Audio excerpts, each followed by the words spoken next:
Right. Yes, namaste and welcome everyone for today's webinar, The Sound of Power. It's going to be an introduction to Sanskrit sounds. Let us know where you're zooming in from in the chat. I'm Ankur Patel hosting from Los Angeles, and our wonderful speaker, guest, panelist, faculty member is Jenna Love. Ms. Jenna Love G is an amazing person. We're on first name basis now, so I'm just going to call her Jenna. Got to meet in Texas at the Hindu Mandir Empowerment Council, and Jenna's an amazing person. She's a third generation yoga teacher, so she's been learning since she's 11. She completed her undergraduate degree from Florida Gulf Coast University in 2009. She also received a Mandarin Chinese language certificate, and she traveled through China, central China, and to Tibet, and was with some Buddhist monks. I guess she had an amazing connection, and that's what really brought her closer to sadhana, right? After that, she attended American Sanskrit Institute's Intro to Sanskrit, which was a weekend immersion to learn the Sanskrit alphabet. So she joined that with the American Sanskrit Institute, and she learned Sanskrit. So the process of learning was so direct and simple that that connection, that pure connection to her own vibration was transformative, and she knew it. And she knew she wanted to lead others through this powerful experience as well. She's done a lot since then, but we are glad to have her at Hindu University of America, teaching courses, being parts of retreats. She's done a lot, right? She's got her yoga certification. She's been with the American Sanskrit Institution. She's done yoga, Indica yoga. She's been with them. And she's been in Texas, and she studied with Shantala Sri Ramamaya. Am I saying that one right? And of course, Sri Aswaji, and I'll let you correct shortly. But Sri Aswaji is also a very favorite faculty at Hindu University of America. And it's through him and that connection that Jenna G has connected with us. I'm glad to have her as part of the HUA family, teaching people Sanskrit at the very basic levels. What do the shapes even mean, and how do you make those sounds? So with that, let me hand it to Jenna G to get us started with our webinar. Thank you, everyone, for joining. Namaste. Thank you so much, Ankur. Gee, that was such an amazing introduction and squeezing in all the story and details. I appreciate that because I know everyone tends to be curious. How did she get here? What is this? And such a unique path. So thank you for that introduction. And I also would like to start with a little bit of a mantra, Shanti mantra. So if everyone, if you know this mantra, please join me. If not, then enjoy. Om. Om Shri Guru Pyo Namaha. Hari Om. Om Sahana Vavatu. Sahanao Bhunaktu. Sahaviryam Karavavahai. Tejasvinavadhitamastu ma vidvishavahai. Om Shanti Shanti Shanti. Hari Om. Thank you so much. It's quite an honor. I use the word This is the sound that comes out most often for humans as we pause, feeling the expectation to speak, when we could possibly imagine using such short, concise sounds, minimal words to convey meaning that is so profound and so clear that anyone and everyone would understand with one initial utterance of the sound. And that is the study of Sanskrit, of any wisdom that is taught through means of the language of Sanskrit. As Sanskrit is such a powerful language, it has so much potency in each sound. So we begin with the alphabet, in any language. We learn first how to make each precise sound by mimicking, following along in any language. And we have such a unique opportunity in Sanskrit to learn even more deeply, how do we sound these sounds? How do we form sound? Where does it come from? And this is different than other languages in that we can explore precisely the anatomy of sound. Because in Sanskrit, we have 5 specific areas where we resonate. And this resonance is coming from our breath, the power of prana, of our experience of any movement. And so this is what we talk about with the power of sound. It comes from the breath. And with that, there are so many details that go into how the sound is made with strength, with rhythm. And it is so, so precise that it makes it very, very clear and simple. This is something that going into the details, it can be kind of a science. However, I was given this gift, and I'm so grateful to my teachers, all of the lineages that I have been affiliated and had the honor of learning from. They have such a unique way of sharing and expressing that makes it applicable and practical. So we can experience any practice more deeply in our own kind of a meditative space, a meditative way of being, rather than thinking so much and making it conceptualized. And that's when we get into debates and talking about which way and that way, when we can just go more internally with the experience, whether it's a philosophical idea or simply a sound. We go inwards with that sound. So with the American Sanskrit Institute, that was my first entry point with forming any sound in Sanskrit language. So I was gifted with this opportunity that starts with simply, where do we create these sounds from? And without having any hesitation, I don't like the sound of my voice, or all these other things about, I want to get it right. I want to know, and I want to make sure that it's exactly how someone else is saying it. It's a whole different approach of letting go of how we learned anything, so we can just simply be present.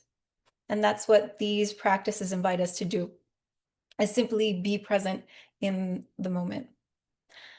So we can begin with simply taking a breath. And I'm going to invite us all, everyone who's watching live and at home later on YouTube, just take this time to take a deep breath and feel the presence of the body, that we're in this vehicle we're seated on something comfortable, maybe sit upright on the sofa or on the chair, wherever you are, and sit tall.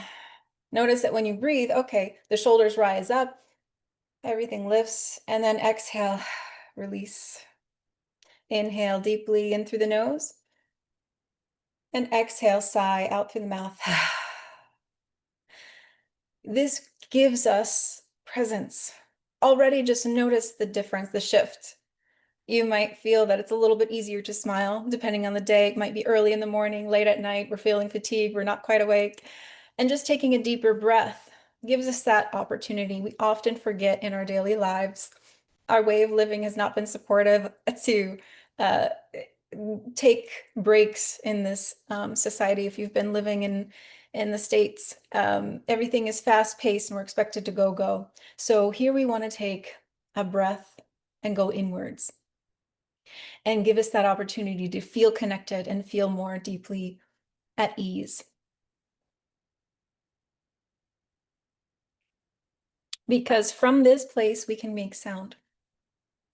And if we make sound from this agitated state of busy rush, it sounds very different. Our meaning can be construed and misunderstood. So what we want to do is go to this state of presence, maintaining this ease with our presence, and Therefore, we can experience our own sound more deeply. Rather than talking outwards, we don't even hear what we say. Sometimes we may even misspeak. Everyone does it. We misspeak. We say the wrongs backwards. We say the wrong word. We say the wrong name. Oh, where was I thinking? I was somewhere else. I was thinking about something. Here we want to be, right here. So this is the invitation, this opportunity for us to gather together, to be in this moment, choosing to be here, fully present, to witness not just the speaker. I'm speaking now, so thank you. I'm grateful for you giving me your attention in this moment, but feel the sound of your own breath. Take another deep breath in and listen.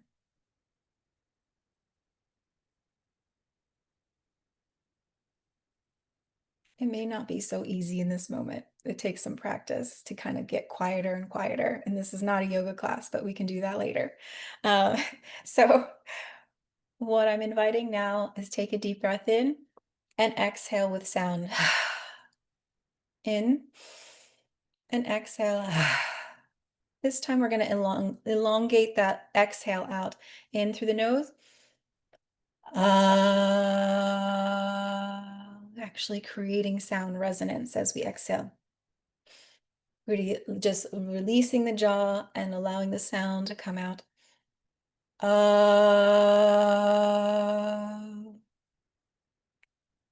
And so this is the first sound that is similar in every alphabet without shaping the tongue or the mouth or anything. Simply something similar in each language starts with just that relaxed sound.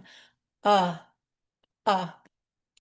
And this is the first letter in Sanskrit as well. And what's unique is that each letter is referred to as a kara. So we have akara is the title of the letter, and changes never. It's the sound just different than that's example we're speaking in English. The alphabet in English starts with the letter A, and that letter A can sound maybe at least 10, 12. I haven't counted. That's another study, another linguistic study. If someone has the number, how many different sounds does each letter sound in the language of English? And then all the other similar languages, the European languages. Each sound can change depending on what word is used. Even if it's the same spelling, we may say it differently. And so in Sanskrit, so uniquely, will be and it doesn't change. So we have this constancy that can give us that comfort in our sound. So we're creating resonance just by opening our mouth, exhaling the sound, and releasing The first, it's a vowel, first letter of the alphabet is a vowel. And then we can shape and shift that sound by elongating it. So we start with and then we move to So can lengthen to to give it 2 beats. Naturally, each letter starts with just 1 beat, and we can lengthen it. It becomes a different letter. So I may want to just give you the opportunity to look and see what these letters look like when we meet, and actually go through an experience of learning the alphabet together. It's really wonderful to just reveal 1 letter at a time. Right now we have a short time together, so I'm just going to give you a sneak peek to that whole chart of the alphabet, and just kind of give you an idea of where we are in the form of sounds. We have a whole group of letters. And the first one I mentioned, simply represented in what we call as the script Devanagari. The first letter here, the upper left corner, is A. And if we were to lengthen that, we sound A. So we have up and and the visual simply adds a second line. We refer to it as a danda. And so this second line, it increases that sound. So this then creates the measure, the rhythm of the language, already starting with the first 2 letters. It is so powerful. And so I'll give you an example of a word. Oh, I didn't bring one here, but so if we have a word in Sanskrit, if we use all short letters, it'll sound very different than having long letters. So even an example of my name, let's say Jenna. Jenna is how I would say it. If someone were to say Jenna, Jenna, it's not wrong, but what's happening is I'm lengthening the last vowel of my name. And so that would create a whole different element of how the sound is. And what I want to do is I'll just give you another example of a name. So we have the name Rama, and we have the story of Rama. And the story is the Ramayana. Ramayana. And often we might hear someone say the Ramayana. Ramayana. If you don't hear the difference yet, this is the whole idea, is that we'll start to become more and more familiar with how much length we're giving to each sound. So the words are, I'm just looking, I wanted to give you a visual for this. I had the here we go. I'm going to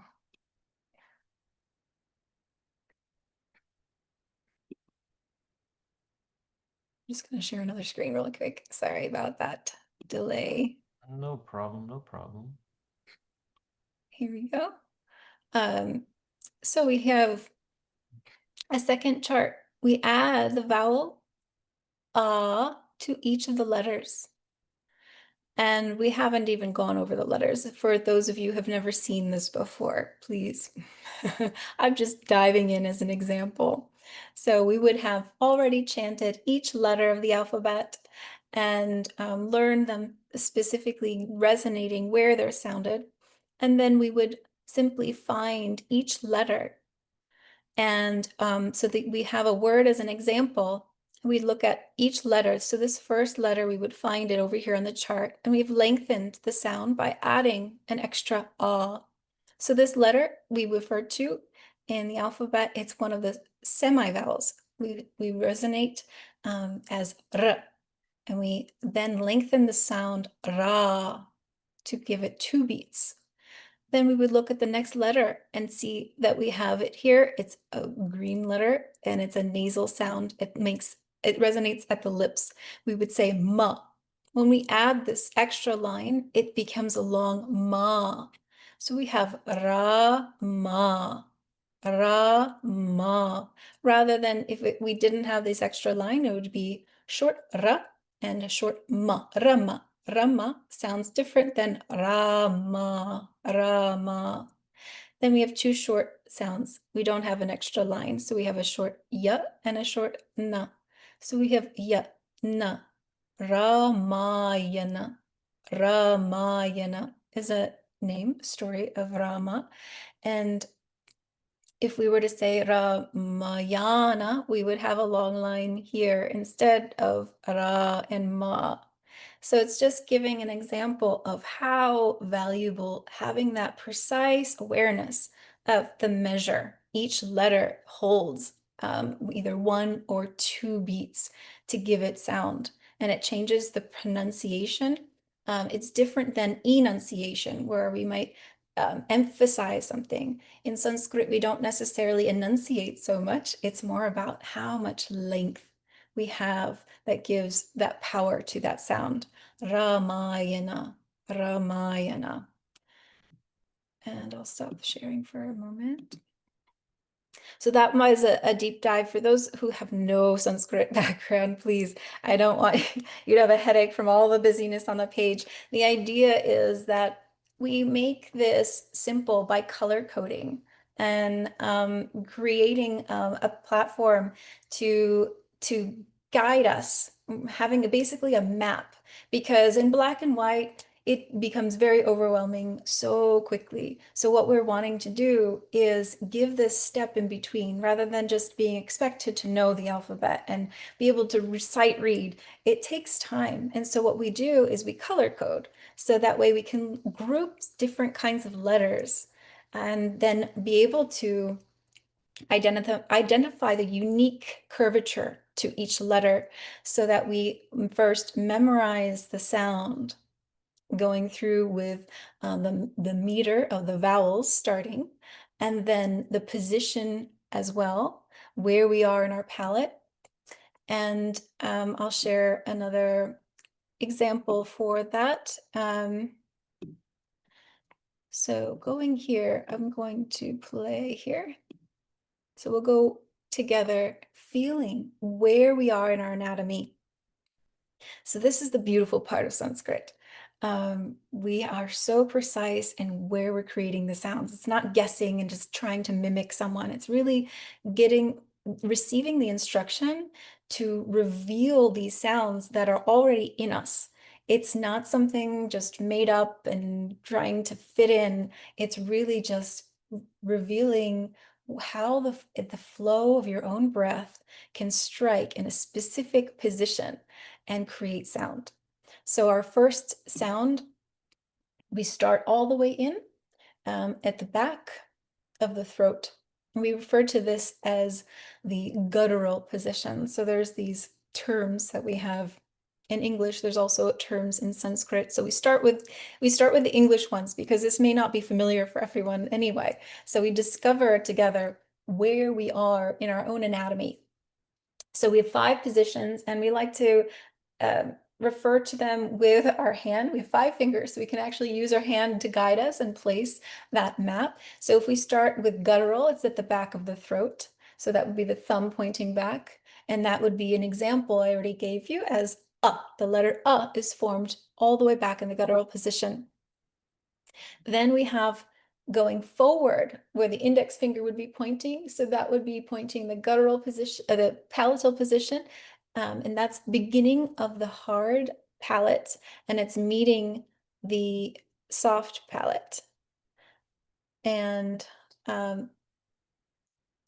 then to feel that place, because again, this may be anatomy we're not familiar with, the hard palate, you can feel with your tongue, the roof of your mouth. You'll feel that it's hard all the way until you get towards the back. You'll feel the soft area at the roof of the mouth. And where this hard palate and soft palate meet, this is what we refer to as the palatal position. This is kind of a trickier position for those who are new to any languages of this kind that use these areas. So we go into this exploration, and even each of these positions are represented all in vowels as well as consonant sounds. So if we feel that position just with the tongue guiding back, we can start to connect with those areas. And then moving forward to the cerebral area, this is the upper front of the hard palate. We refer to as the cathedral. At times it's the kind of the highest arc of the mouth. So if we have our hand up, that would be the 3rd position, pointing directly up to the cerebral area. And this is the sound also that can be tricky for those of us who are first attempting this language or any language that uses the cerebral area specifically. I already mentioned the letter r. This takes some practice for some of us who haven't used our tongue this way, to guide the tongue directly to the cerebral area to create a quick kind of connection of the air to strike at that cerebral position to create the sound r. Moving forward, we become a little bit more familiar. Where we speak a lot in English is the dental area behind the teeth. Even to say the word teeth, right there at the dental area, teeth.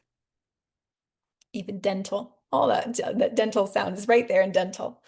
And then labial at the lips, very even the word lips, closing to create sound, using the lips to shape sound is using the labial position. So the air flows all the way out towards the lips. So this is what we talk about the mouth positions. It's about where they are positioned, but where the breath is striking to create resonance in those areas. And that is what we use to create sound. So back to our alphabet chart, which is color-coded, we have all the black letters. As you see the black color, it is identifying the simple vowels. So each of those positions that we mentioned holds place in a vowel sound. And I'll give an example just to recite the first line. We have a melody that also helps with the memorization process, learning not only the positions, but the order of which they're recited in the alphabet. So we start with and then lengthen to Then the next letter is that tricky one I mentioned, that palatal. So if we were to find where that hard and soft palate meet, that meeting point, we stretch the tongue wide and brace the inner edges of the upper teeth with the tongue and guide the flow of air in that position. We create the sound E, E, E. And so this sound can also be lengthened. It would be the fourth letter in the first line, and it has just a little curvature on the very top of the letter to identify that it's a longer version of this sound. E, E. So we have E and then E. And then we jump through a few positions and go all the way to labial. And we use the lips to shape that sound. So the air, we first release the jaw, we experience then we lengthen that sound, then we move to the palatal E, and then lengthening that sound E. Then we move to the lips, oo, flowing the air directly to the lips, oo, oo, and then lengthening that sound ooh. And you'll see the last letter on the top line has an extra curvature, adding extra length to that sound as well. So each letter characteristic holds and retains some characteristic of the sound. So we have that extension of sound for each of the vowels. So that first line can be recited e, e, ooh, ooh. And so I'll invite you to join me, chant along with me. We call it chanting, as we're reciting the letters together. And the idea, even though you're not being heard right now, you're in your own space, maybe you have your headphones on, you have coworkers or family or someone around and you're not chanting, but I encourage you to make a sound. And the idea is that it's not about getting it right, it's just exploring. Do you feel where you are creating resonance with the breath? So we start in the first position, move to the second position, and then to the fifth position. Uh, e, e, ooh, ooh. And then maybe if Ankur he is available, we can hear his voice just to give an example of what it's like to hear and share, because the idea is that perhaps you'll join me as a group someday where we can explore these together. And this is the beautiful part. So Ankur, yes, please. So I will do what we call call and response. So I'll recite the line and then you'll recite the line and everyone at home will recite along with you. E, e, ooh, ooh. E, ooh, ooh. Beautiful. Thank you. And so it becomes kind of like a musical class. It's like, oh my gosh, people might question, oh, I can't sing, I don't have tone. And it's not about that. The melody there is just simply to help us remember the sounds. It makes it a little bit more fun and like singing, but it's not like singing. I'm not a singer, definitely not. We all have this, although those are very few portion of people who are born as singers. Everyone else, all of us, have this moment of hearing our own voice and then finding that acceptance, but that this process, whether one enjoys the sound of their own voice or not, this process will shift and transform the experience that you have with your own sound. It did for me, and for others that I've experienced in this process. It really is a gift to be able to feel connected with the gift that you already have of your sound. So it is a blessing that we have this prana and this breath on this body to be able to use, to be able to experience sound. And so when we approach it like this, it becomes this very delicate, graceful experience to play. That's what it becomes. It becomes a play. And yes, Sanskrit can be very serious. It has so much a wealth and abundance of wisdom, of practice, of study, and yet the beginning stage here, it is a safe place that we can call it play, where we just are feeling where our sounds are. And it's not about getting it right or wrong. It is truly bouncing around as we all are in our own vibration. That's what we are on this planet, just a whole bunch of beings just bouncing around in vibration.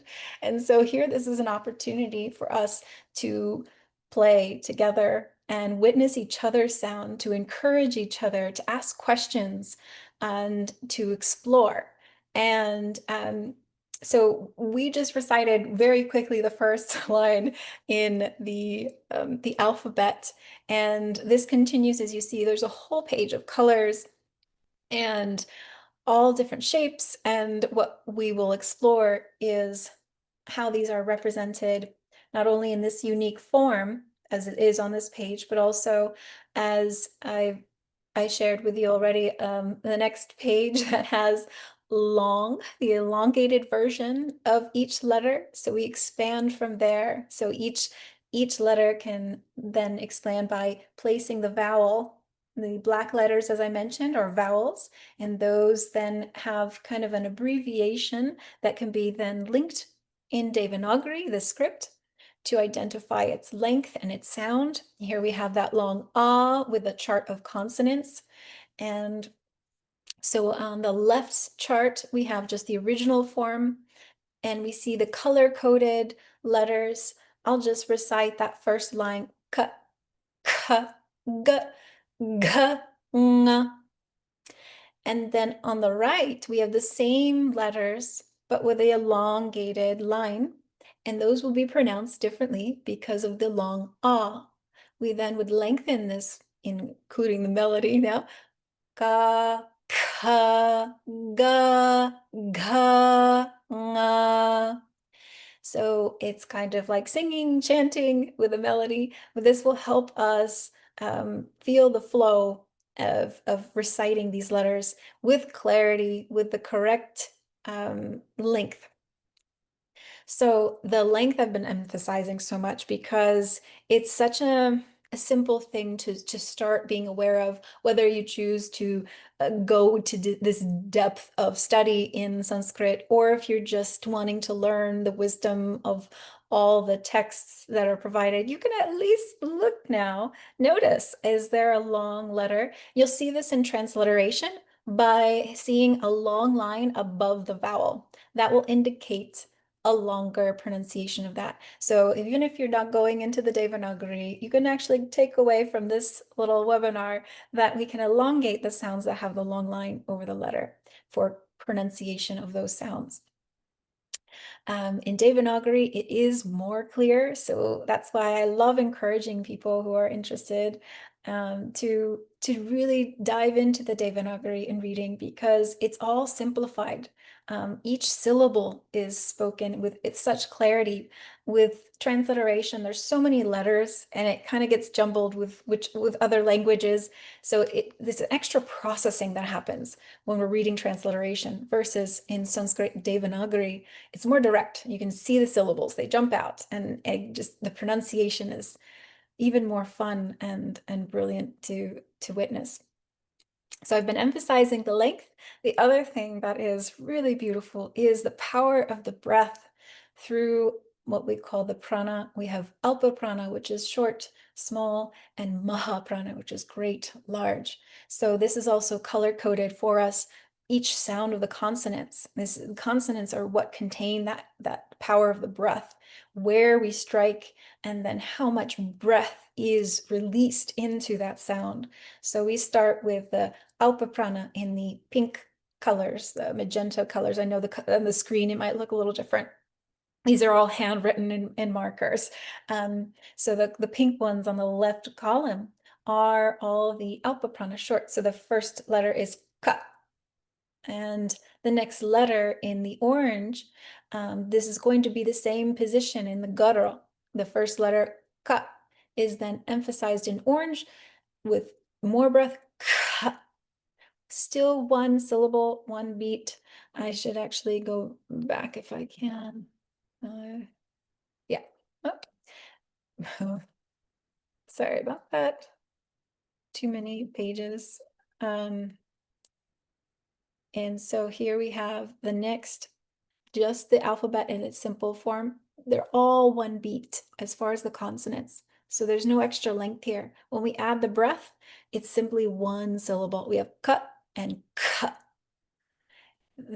And these two sounds, same position, hard sound in the palate, and they just simply differentiate with the amount of breath. So we can really feel more connected with how much breath we're releasing when we speak. In English, we don't think about it at all. We can be speaking very breathy and exhausted, or we can be holding our breath and like talking really tense. So in Sanskrit, it's designed ka, ka, really to be specific how much breath, and it is therapeutic. If you haven't experienced chanting before, this is such a powerful practice. Even simply reciting the alphabet is pranayama, which is the breath, the power of the breath practice. And so there's so much here. We go from small breath, big breath, small breath, big, back and forth. We're reciting the alphabet all day long. You will receive transformation from your own resonance, hearing your own sound, feeling it within, and the breath practice. It is purifying.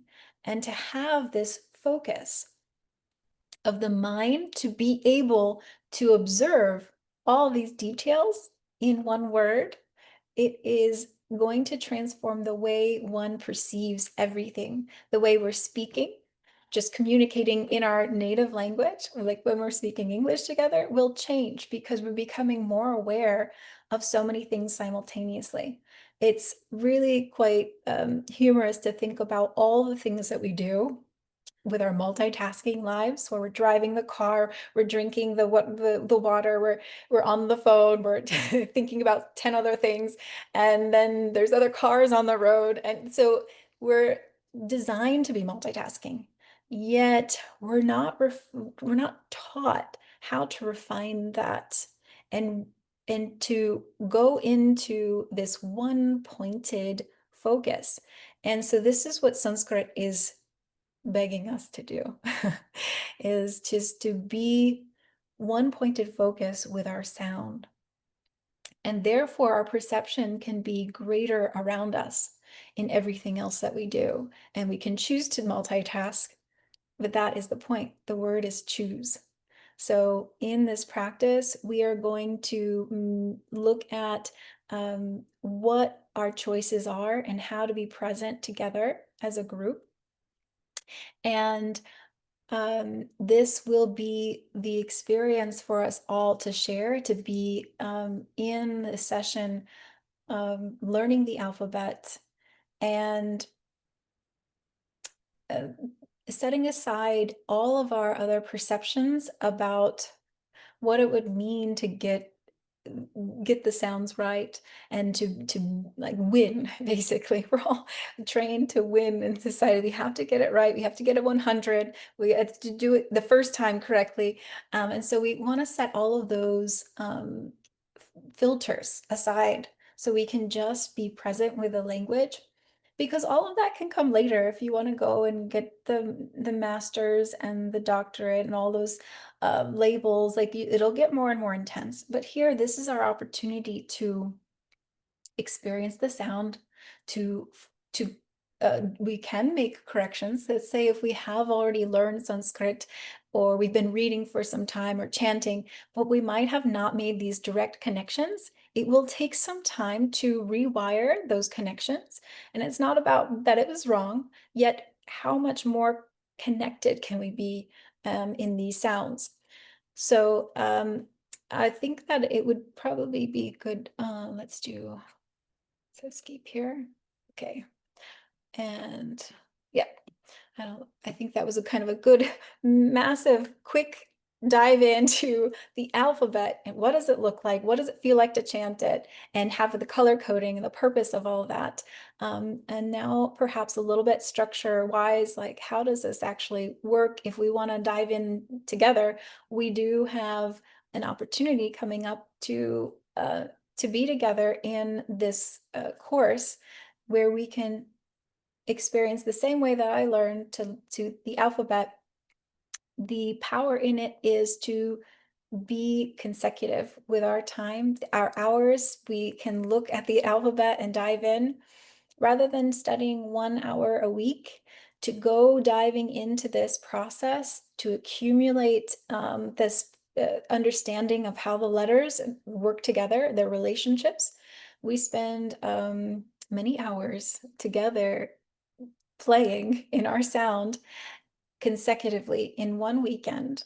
So that way we can have this point of focus all together, share this kind of experience in this unique way. And what we will do is start with this kind of an approach of philosophy, because we have this framework of education from all these different backgrounds. And like I mentioned, this right wrong thought process, we're going to utilize the context of a sutra from the Patanjali Yoga Sutras. So we can unattach from our previous experience and choose to be present in this one pointed focus way of learning. So together, we will explore this process of learning in one evening together, and then we will move in towards the alphabet. Process is to learn and reveal each letter handwritten one at a time. So we have that focus, connection to the resonance. Then we can play adding the vowels to the consonants, reciting each of the alphabets together. And you'll even have an opportunity to share your voice. And that is really part of the process, is so that you can be heard. Your questions will be heard by everyone as well, so that we can learn from each other. That's really where the main learning happens, is by hearing more voices than just one. We hear all of our voices. And this opportunity is unique because we can do it online, and you can be in your own home and you can mute and unmute. So the power in the mute button is brilliant as well, where you can practice while on mute, have a few practice rounds. Nobody hears you, but whoever's in your personal room. And then you can unmute and have a turn shared on this platform through Zoom. And we can hear your voice. And that is going to be such a powerful experience to have that clarification, being heard and ask the questions and hearing from others and their questions. And so from that point, we can then start practice with reading. We'll start reading the alphabet and then practice words, the simple words with the vowel changes. And then we'll meet again about a month later, so we can have some time to process all of the alphabet and reading, and start looking at really how the letters are shaped, if Devanagari is new for you, because we won't be using transliteration. We're really learning the Devanagari. And then with this, we can start to look in the second weekend at the unique characteristics and what happens when we remove some of the vowels.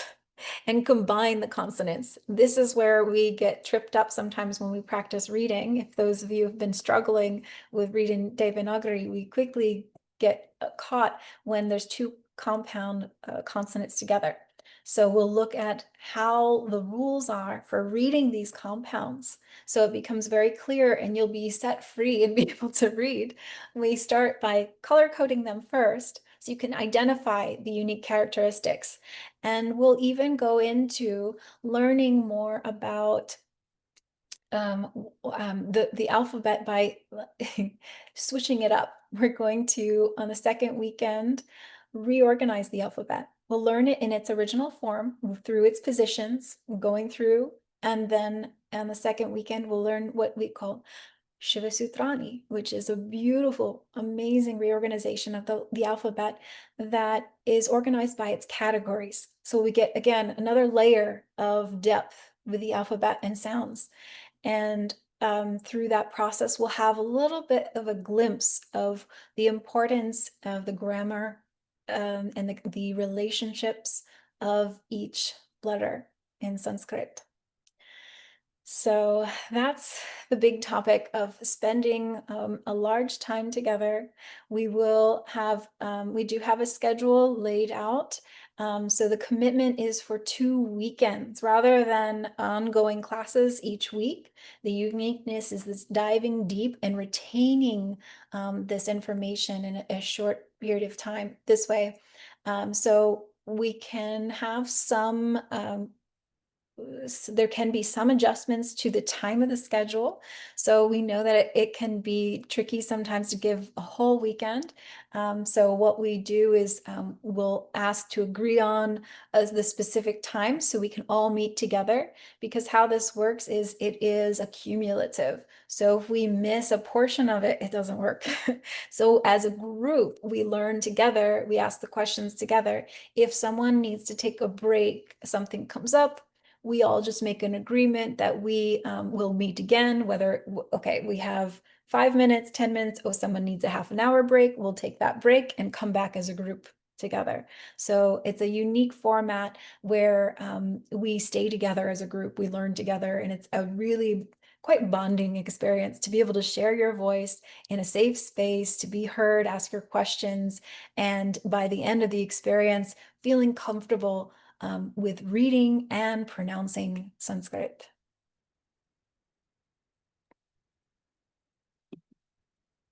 Wonderful, wonderful. That was an amazing overview.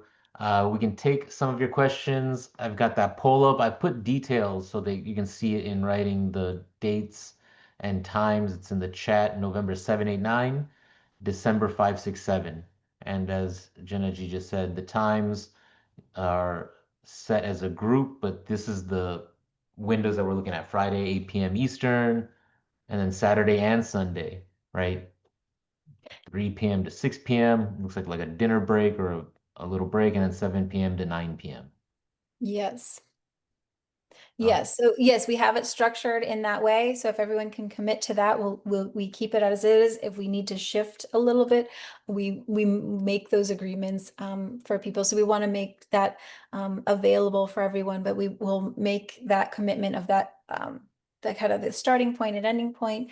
But we would like to know if that is good timing for everyone.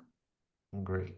I launched a second poll. Just how did you find out about this webinar, and what is your Sanskrit level, right? Are you none, little, not sure, good, proficient? Probably not an expert if you're on here other than Jenna G. I don't know if we have many Sanskrit experts, but people are always curious about what's going on at HUA. Pop into a webinar. Sometimes we may have faculty, so let us know where you're at on that Sanskrit spectrum.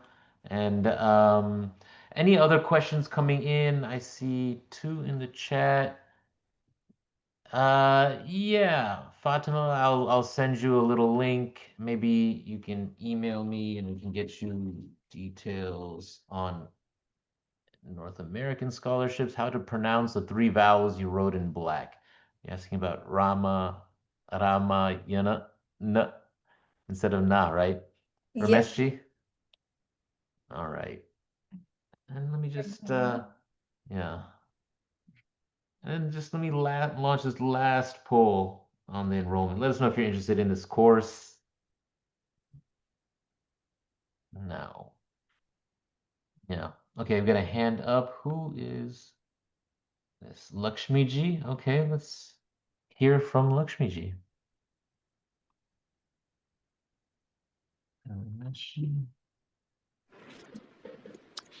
Hello. Hi. Hello. Namaste. Hi. Namaste. I just have a question actually. I think you have put in the poll as well. And some days ago, I had a chat with somebody from your university also. And I was interested to know about the PhD program in your university. And they said they will call me. And I never got a call or anything. But I did go ahead and set up a meeting with somebody, I believe. But if there is any information you can share here briefly, that would be great. Yeah, the PhD program, HUA has many programs, and Sanskrit is a part of it, right? You can get a Doctor of Hindu Studies and focus on Sanskrit or an area of study that you're interested in, if it's text and tradition or yoga or Ayurveda, integrative health, um, history and methods, post-colonial Hindu studies. So those are our areas of study, and the PhD program, you can hone in on one of those areas of study. We'll build out the whole program. There's core classes, elective classes. You'd get a faculty advisor, and it's a serious commitment to get a PhD, in Hindu studies. So definitely, I'll follow up Lakshmi ji, connect you to maybe it was Pragya ji who's supposed to connect with you. She probably will this week, probably starting on Monday or Tuesday. So thank you, Lakshmi ji. Glad that you're on. I mean, if you want to jump all the way into the PhD program, absolutely. But if you want to start with learning Sanskrit, maybe however you found your way onto this webinar, if you want to brush up your Sanskrit skills, maybe this class with Jenna Ji is good, or there might be other programs and courses that you can start with as well. Yeah, no, the webinars are great, but I am really more interested towards yoga and Ayurveda. So that's what I'm looking for. Great. Thank you, Lakshmi Ji. Connect later. Okay, thank you. Right. Anybody else? If you raise your hand or even type in the chat if you'd like to ask your question, right? We're talking about sound of power, the power of sound. Let's hear your voice instead of typing it out. Does anybody else have a question that they'd like to ask or a comment or something specific that's been bothering them? I know lots of little debates people get into. Gita, how do you spell it? The pronunciation of Ramayan, right? Ramayana. The long A, Ayurveda, yoga, right? There's so many different aspects to this, but it's amazing how you went through it and the anatomy of it and all of it. So it's great. All right, let's hear from our guest, Fatima. Fatima, how do you say it? Go ahead. You can unmute yourself. Anybody else? Put in the chat. Hi, There you can you go. hear Yeah. me? Yes, go ahead. I I don't know exactly how I stumbled upon this, but I'm very excited about it. And I wanted to share with other people listening because maybe they didn't know this, but what I learned about Sanskrit is that it's one of the few sacred languages with these ancient sounds that when you pronounce them, you are coming closer to the divine. And through chanting mantras, you can actually heal yourself. And so my familiarity with Sanskrit is through my guru, Amma, the hugging saint. And so I can sing songs in Sanskrit and I don't always know what I'm saying, um, but it's really such a fantastic exploration spiritually and sonically. I've gotten into chanting where all of a sudden I'm like throat singing. There's like this tonal stuff that comes out because of the articulation of the specific places of your tongue and your mouth. And anyways, it's a whole journey. So yeah, I'm thrilled to have stumbled upon this. I'm going to apply for a scholarship. We'll see what happens, but I just wanted to share that for anyone else who may not have known that. Thank you so much for sharing that. That is really beautiful. I was also inspired by Amma's presence and being I'd say probably being in her presence and with her swamis was what also led me to HUA indirectly. Being around these ceremonies and hearing the chanting in its most refined form by the brahmacharyas, the swamis, those who have been living it, that resonance is so powerful and profound, as well as the bhajans, being in the songs of devotion. These are all amazing ways that Sanskrit is present. And so this is bringing it all together. This is why I love sharing this, because those who are devoted in these practices, it's not it hasn't been as popularized to offer these kinds of simplified ways as a starting point to see and feel these sounds. They're natural in us, but sometimes it's nice to have that space to connect with them specifically, to connect with the alphabet so that we can continue with our studies, diving in even more further, because outside of these experiences, when they're being shared in these groups, then sometimes we go home and we want to continue on, but feel a little stuck. And so this kind of experience will help us to be able to feel confident that we can read with more clarity and continue these practices together. Thank you. Yeah. Hi, this is Lakshmi again. And yes, I'd really totally 200% agree about the Sanskrit sounds and the power of that sounds and chanting of the mantras, because I've been connected to that because of my mom from my childhood. And I love chanting Lalita Sahasranama. I'm learning right now Vishnu Sahasranama. And I have learned Vedam like Sri Suktam and Narayan Suktam and, Rudram and Chamakam. So I would like to have more seminars attend in future where you would specifically explain the meaning of Vishnu Sahasranama or Lalita Sahasranama or Rudram and the power of the chanting with the correct pronunciation and sounds. Yeah, Lakshmiji, we have courses exactly on them. I'm going to put them in the chat. It's Acharya Mrityunjay Trivedi who teaches those courses on Lalita Sahasranama and Vishnu Sahasranama. And exactly what you're saying. He's a practicing Guru Swami at the Antelope Valley Mandir, and he's a faculty at HUA. And that's what HUA is doing, right? We're bringing together wonderful faculty around the world, like Jenna Ji, teaching all sorts of different subjects. And thank you for finding your way to us, both Fatima and Lakshmiji.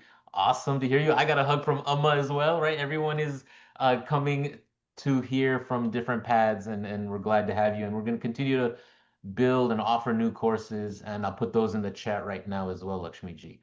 Okay, thank you so much. Yeah. Thank you. Dhanyavad.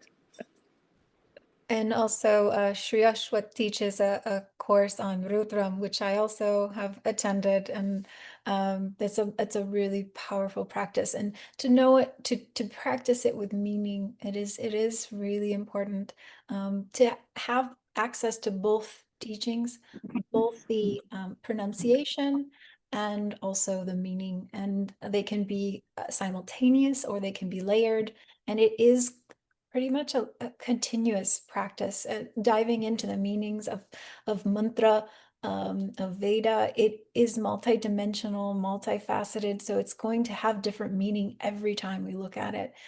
So it is truly a lifetime of practice. All right, we're nearing the end of our webinar. Last chance to get your questions in. Let me make sure I put these courses in the chat and reshare our Sanskrit. What are we calling it? Crash course, weekend immersion. Just learn Sanskrit sounds in 3 or in like 6 sessions with the wonderful Jenna Ji. Yes.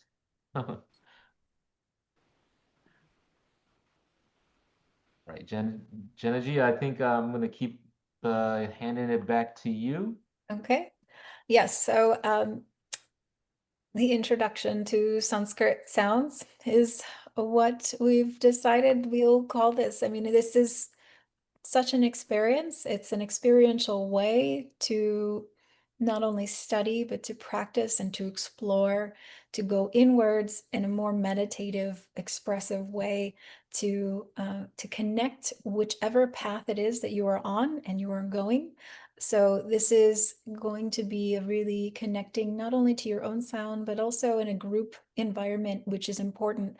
That's what gives this emphasis of this kind of progressive learning, rather than this stuckness that we tend to feel if we don't have a source of teaching or a group, a sangha to practice with. And so this is a beautiful opportunity to do that. We all get to be home in our own comforts, and then we can share their sounds together. And it is powerful. I've been teaching this online for 5 years since the transition. Everybody has been online for 5 years if they haven't been before that. And it was a very seamless effort to transition from being in person to online, and having the added benefits of being on mute and unmute. So you get extra time to practice. And then we can practice as a group and hear everyone's voice. So it's a powerful, profound experience, and I encourage all of you to join us this semester. We will begin in November, the first weekend of November, so I will look forward to meeting you then. Wonderful. Thank you, everyone. It's always my pleasure to host Jenna G. I'm looking forward to, I'm not going to be able to take this one, but definitely a session in the future. I hope you have a wonderful batch. We feel the vibrations, and I know I need to practice it as well. So I'm glad that we're offering this and continue to do this. Jenna G, do you want to end us on a Shanti mantra or um, however you'd like to? That would be wonderful. Yes, thank you for suggesting. Om Purnamadah Purnamidam Purnat Purnamudachyate Purnasya Purnamadaya Purnamevavashishyate. Om Shanti Shanti Shanti.